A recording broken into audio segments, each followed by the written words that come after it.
આમ તો સમી સાંજનો સૂરજ ઢળી રહ્યો છે, પણ અનુભવનું અમૃત પુસ્તકનો સૌ મહાનુભાવોના હસ્તે તથા સૌ સ્નેહીજનોની મહામૂલી હાજરીમાં ઉદય થયો છે.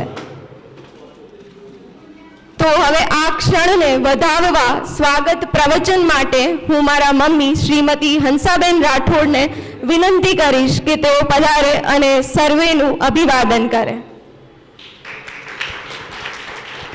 સૌ પ્રથમ તો અહીં ઉપસ્થિત સૌ મહેમાનોને મારા હૃદયપૂર્વક જય ભીમ, નમો બુદ્ધાય, જય વિજ્ઞાન, જય સંવિધાન.